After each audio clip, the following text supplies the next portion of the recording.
Well, joining me now to discuss the conflict in Israel and Gaza is a TV host and satirist, Bاسم Youssef. Bاسم, it's great to have you back on the programme. I wish it was under different circumstances. First of all, what is your reaction to what happened on October the 7th? Oh, it was terrible, of course. I mean, we kind of get our news kind of also secondhand because, you know, my wife's family, they live in Gaza. They have cousins and uncles there, and their house also was bombed.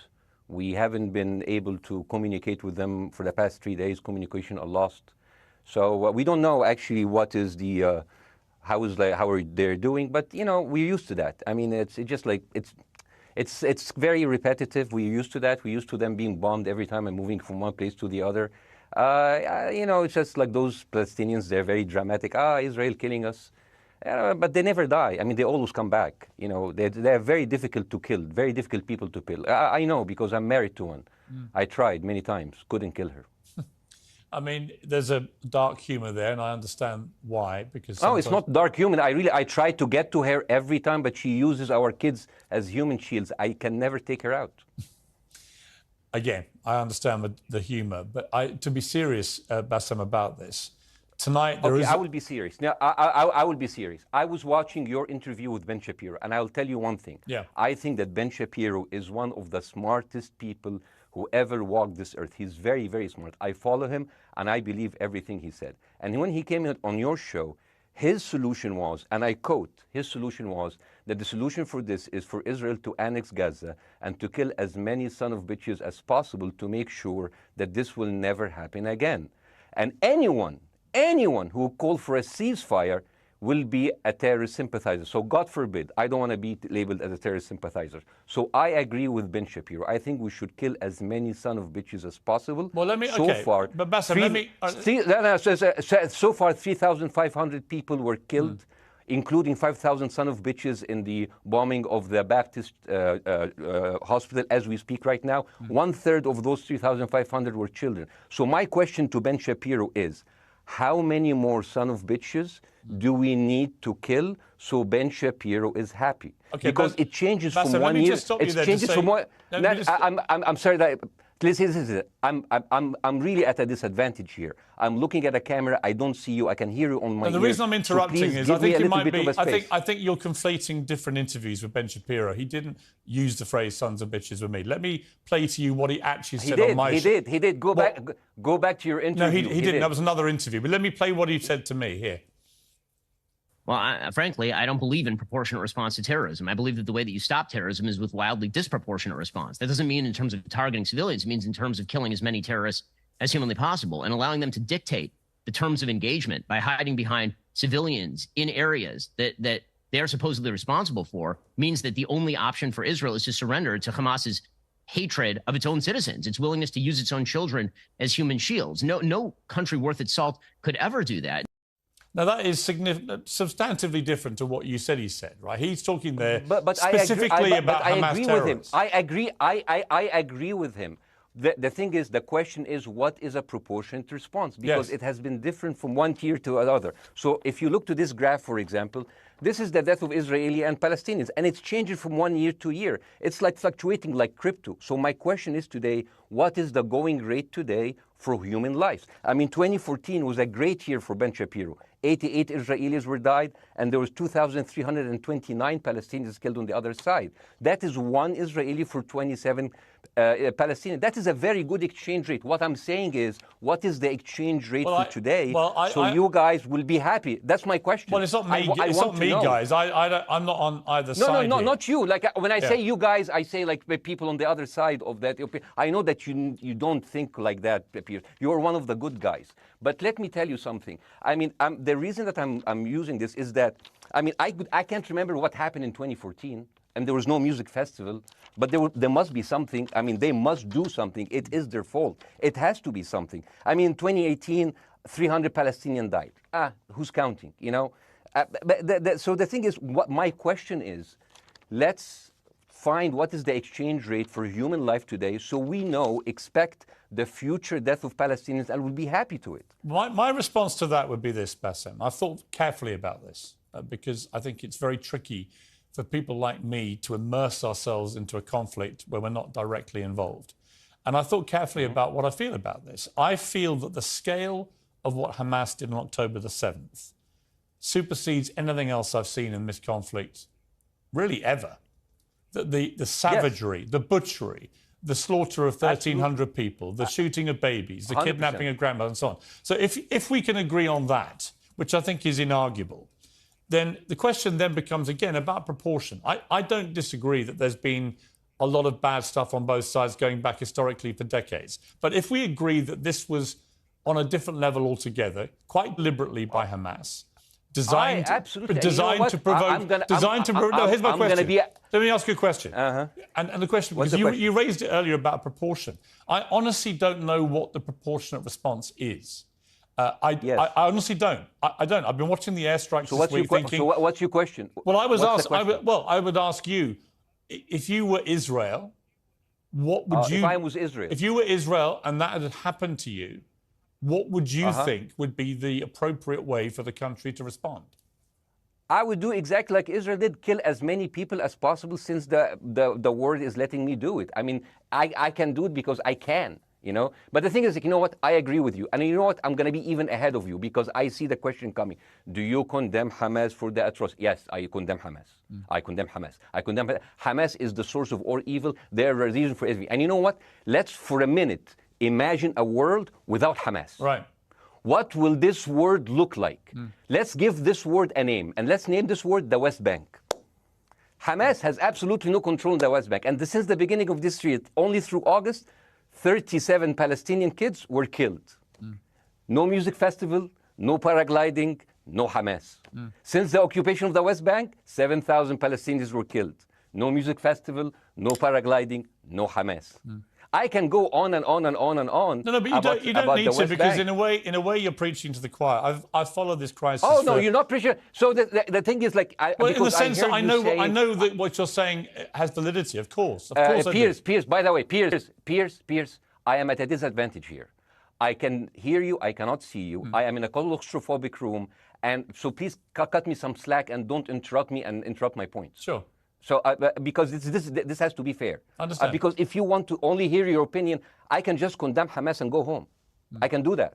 So, do you want to do that, or do you have a much more nuanced conversation? No, I absolutely want to have a nuanced conversation. I wasn't aware I was interrupting you. I thought I was letting you speak. Amazing. So I would say I really applaud Israel for doing one thing that no military force in the world does. Because I heard Ben Shapiro and I heard Ron DeSantis, and they said Israel is the only military force in the world that warns civilians before bombing them. I mean, how fucking cute. That is so nice of them. Because with this logic, if Russian troops started warning Ukrainians before bombing their houses, we're cool with Putin, right? I mean, okay, Habibi, you have warned them, go invade. It's fine. You have done your job. I mean, the thing is, and I understand, and I also heard Ben Shapiro talking about Human Shield. So you remember my wife's family, they live in Gaza. So I asked them, I told them, when Israel give you the nice warning, the cute warning, does Hamas force you to stay in your home so you can be bombed and use as Human Shield? You know what, Hassan here, my wife's cousin, he's a loser, you know. He told me, you know, when I asked him, does that happen? He told me, no. The lying son of a bitch lied to me. I told him, you don't understand. Ben Shapiro and Ron DeSantis keep saying that Israel warned you and Hamas asked you to stay put. So I told you, he's a loser. He never kept a job. He even failed in all of the interviews to become like a Human Shield. I would believe Ben Shapiro. Let me ask you this, Bassam. So let's go with that. No. Let me ask you this. At some point, I must be able to ask you questions.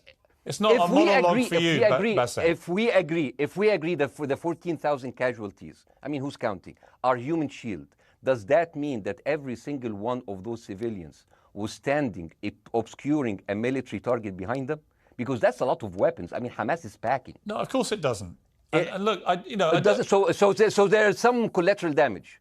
Lots of collateral damage. Yes. It's fine, yeah. You kill some to save some and then kill some more. Yeah, I agree. Yeah. Well, let me ask you this. Again, it comes back to proportionate response. When the world decided it had to get rid of ISIS because of the appalling butchery they were carrying out, it did so by also killing very sadly, a lot of civilians along the way by doing airstrikes against places which But killing civilians are inevitable. You said that in the beginning. My point is, it's inevitable. Yeah, but once Israel has decided that they want to get rid of Hamas, and Hamas is embedded with civilian population, I'm very concerned about what's going to happen next. I've written a column tonight saying, I remember the Iraq war, which I opposed, right? I remember all this. So my question for you is, what would you think would be an appropriate response by Israel to what happened?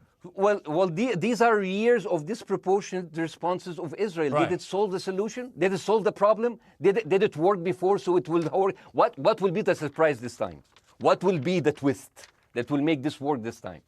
What will be different this time? Seriously, I mean, like, this is only the last 15 years. I mean, because it's too many papers. I just got this. But how will this be different? And the thing is, I am so glad in the introduction that you mentioned the Iraq war. I applaud you, Piers, for saying that, because you were honest about it. You said that spreading lies like WMDs make people look at those people as less of humans, and they would accept the death of 1 million Iraqi, whether by sanctions or by invasion, right? You are a good man. This is amazing. And you know what is similar? Is when you spread the lies of 40 decapitated babies, although it was refuted. So what happens when people hear that, killing babies is horrible. But when you say decapitated 40 babies, you are planting a certain image with a certain trigger in people's mind. Who has said that?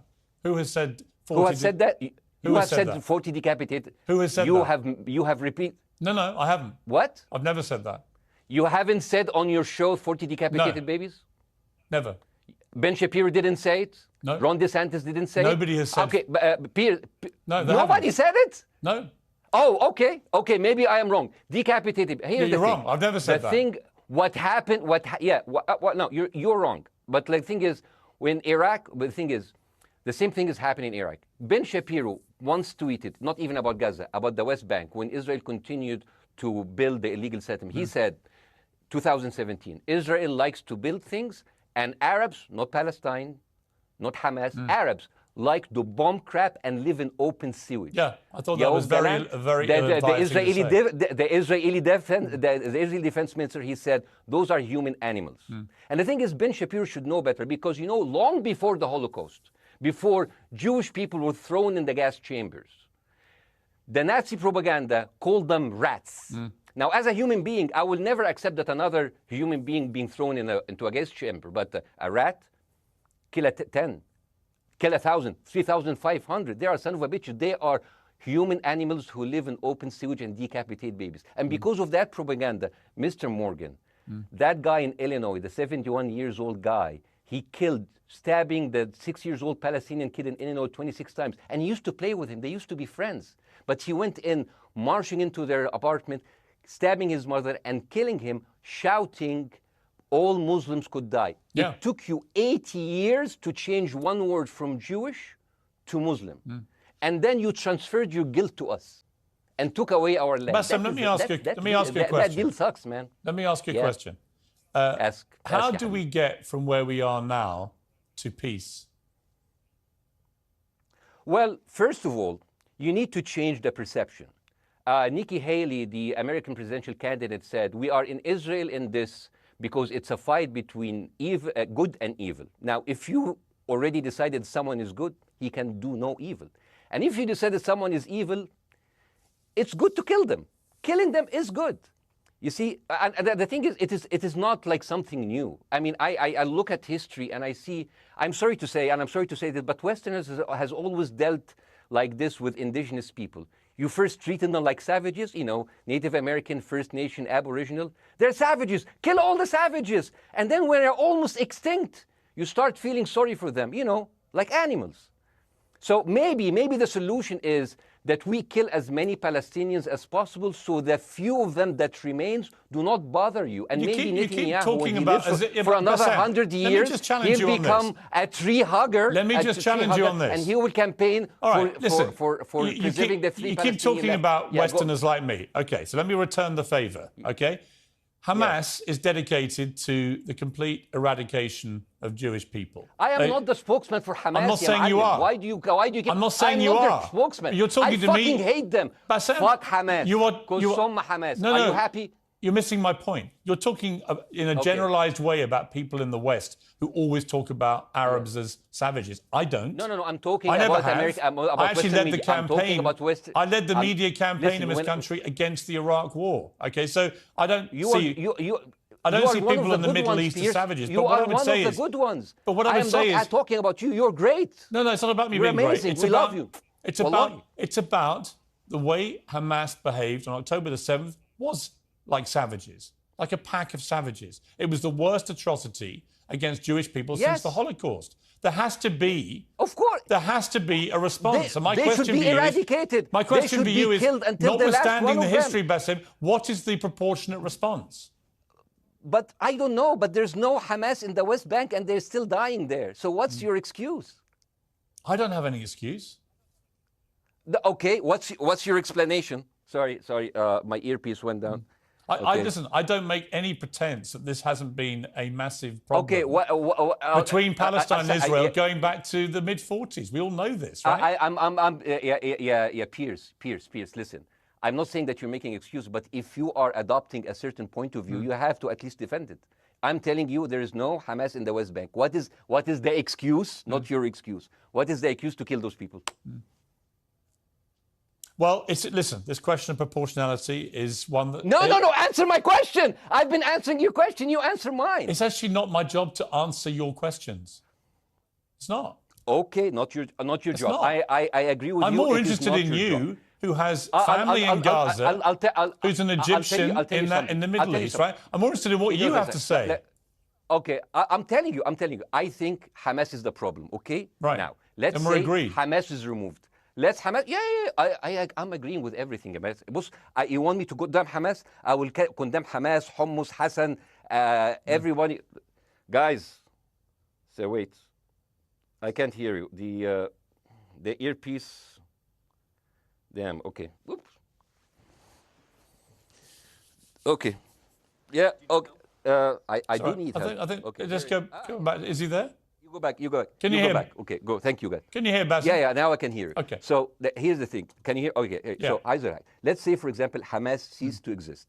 Okay? Do you hear me? Yes. Yeah, Hamas ceased to exist today. Now, right now, in Palestine, in West Bank and Gaza, 20% of Palestinians go through Israeli prison system, whether imprisonment, whether interrogation, whether torture.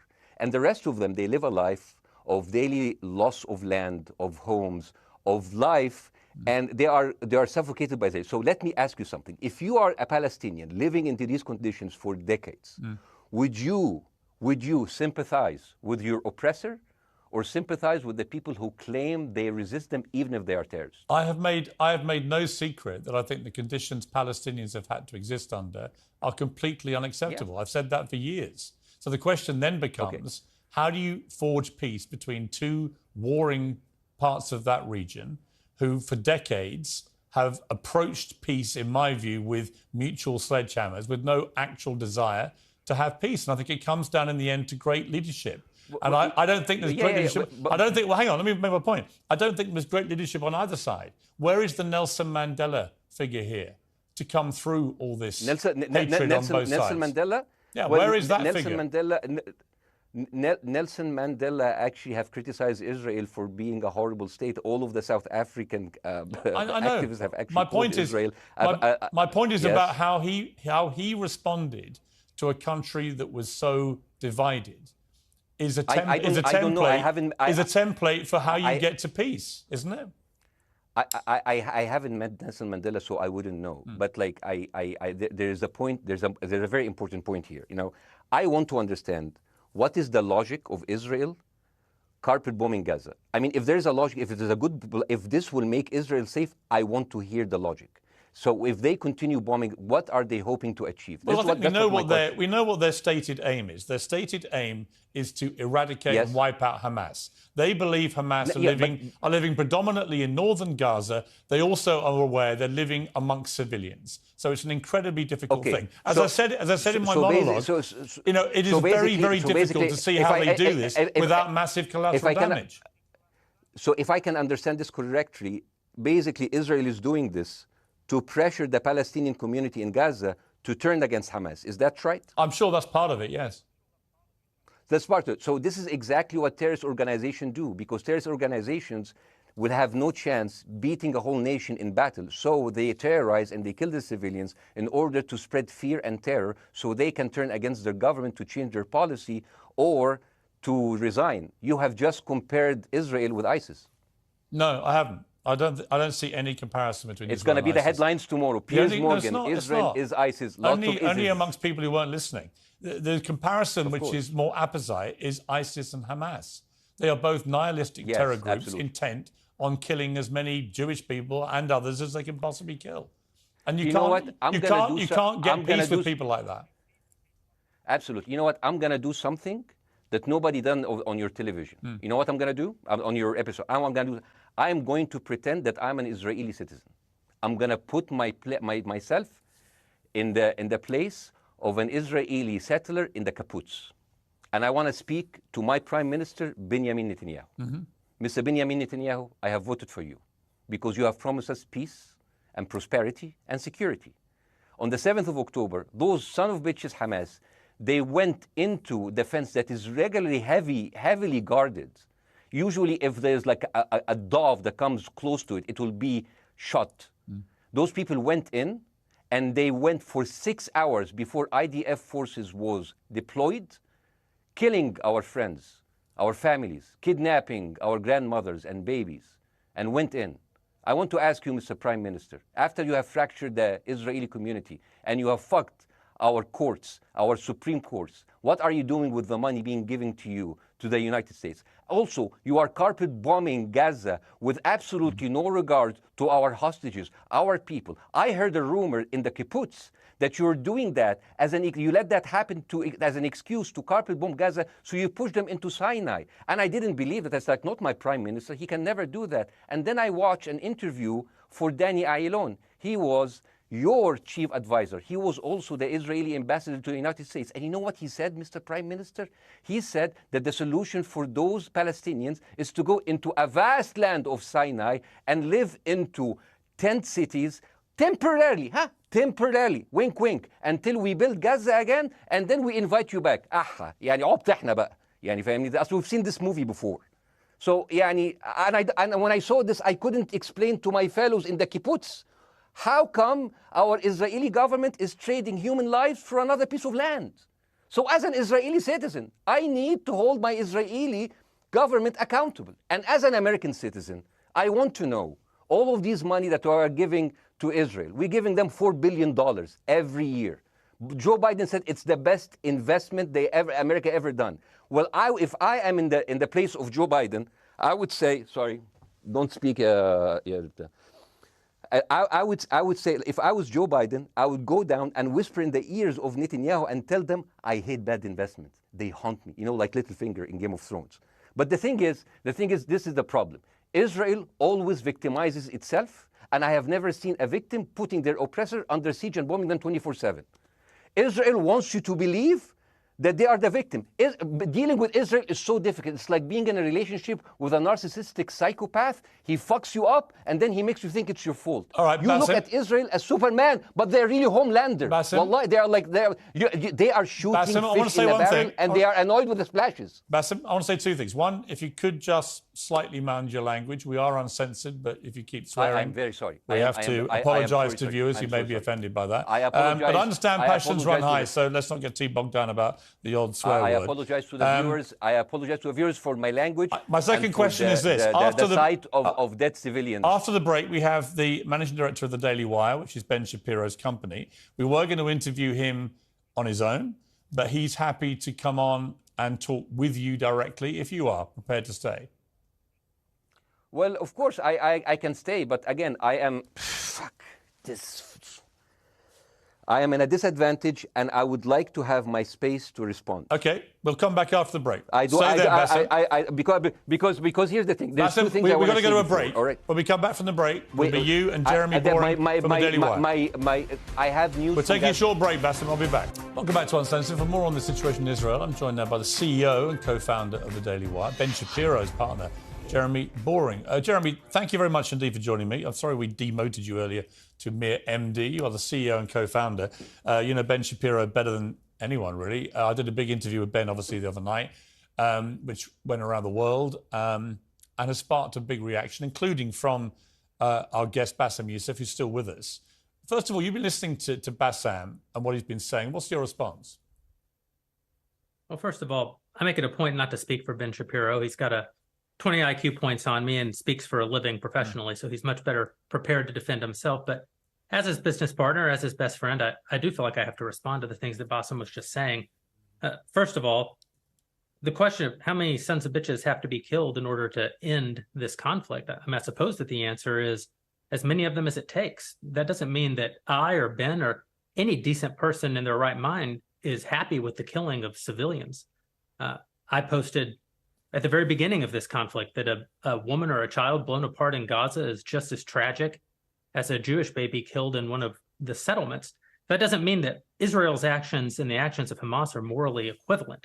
You know, the tragedy is the tragedy, but the moral equivalency is nonsense. If you entered Israel with the express purpose of targeting and murdering civilians with your own hands in cold blood, that is not comparable to Israel bombing targets in the Gaza Strip and killing civilians as a terrible, tragic consequence. War is terrible. War is an awful thing. That's why decent people don't lightly engage in war, and why Hamas should not have incited this war.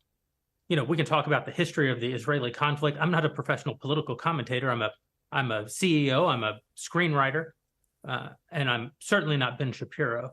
I'm not here to discuss the history of the Israeli-Palestinian conflict, but we all saw what happened on October 7th. And the idea that Israel was not going to react severely to that, or that Israel should not react severely to that, is ludicrous. And the Jeremy, idea that Ben Shapiro should be a moderating voice, that Ben Shapiro should be, saying, no, Israel should not respond in this situation, that's nonsense. Let me ask you, though, Jeremy, the question which I think is the big question. What is a proportionate response to that outrage on October the 7th, which is the worst attack on Jewish people since the Holocaust? What is proportionate? If it's true, as reports are suggesting tonight, that there may have been a hospital hit by an Israeli strike and up to 500 people or more have died, that would seem to me, if that is verified, and it's not verified yet, you know, we don't know exactly what has happened other than there's been a hit on this hospital. But if that is verified to have been an Israeli strike, that will strike many people as disproportionate. Certainly. Well, first of all, I don't know what a proportionate response is or why we would want it.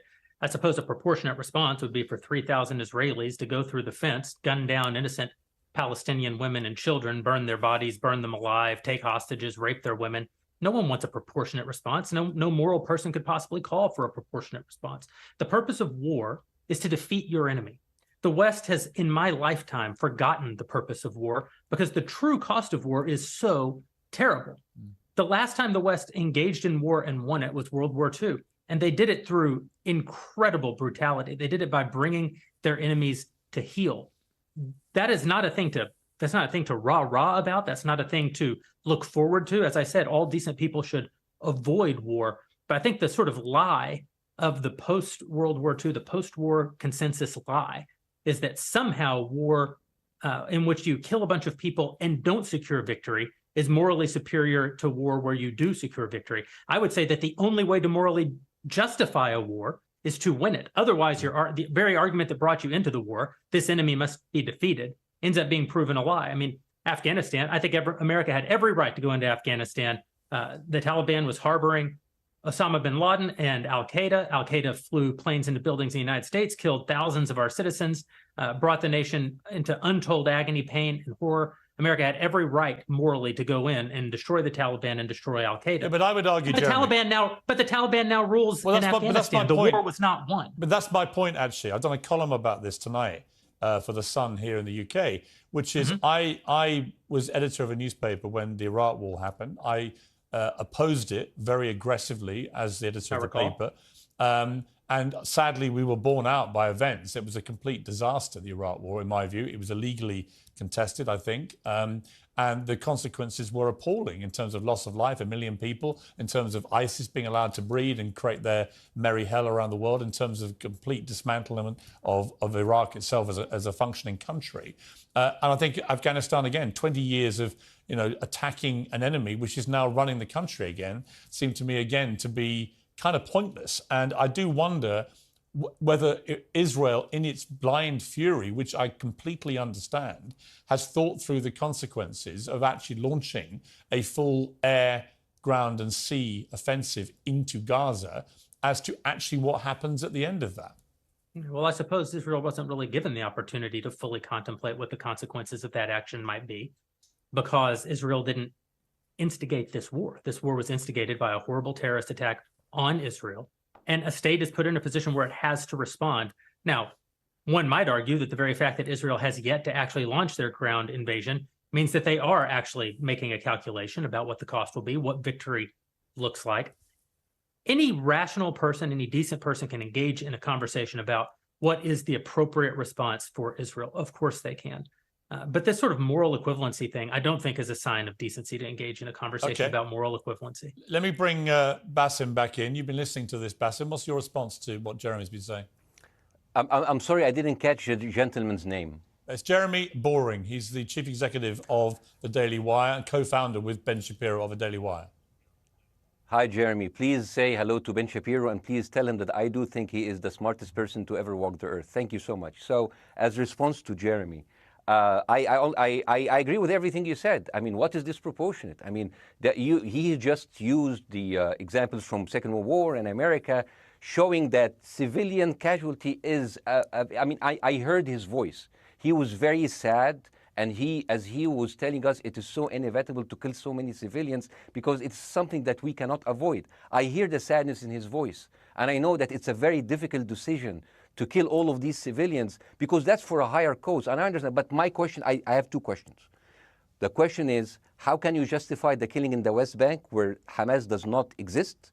And if the disproportionate response during over all of these years have actually worked, what will be new this time that did not happen before? I just want to. That was my question. Okay, that was my question. I'm gonna. Okay. So now, if I ask the question, can I say something on my side? Well, a little bit personal? Baasim, with respect, a little bit personal. Baasim, with respect, I gave you half the show to have your side. Jeremy's had a lot less time. I'm going to have to. You want move me to leave? Baasim, I'm going to have to let you go because we've been on air with you for 40 minutes. Okay. Now. Bye bye. Right? But listen, bye. I would like to talk to you again, bye, and thank you for joining the program. I appreciate it. Oh, by the way, my wife's family is all right, and they sent us a house. It's bombed. It's beautiful. It's going to be a good like Halloween theme. So well, I'm very sorry for what your family are going through in Gaza, and I mean that very sincerely. By the way, I don't know. I don't know I don't know him. By the way, I haven't actually met them. They didn't even come to my wedding. They couldn't because they are stuck in Gaza. Okay. And we hear their voices, and it's they die. It's fine. It's fine. Baasim, I wish your family all the very best. Thank you for joining me. I appreciate it. I don't.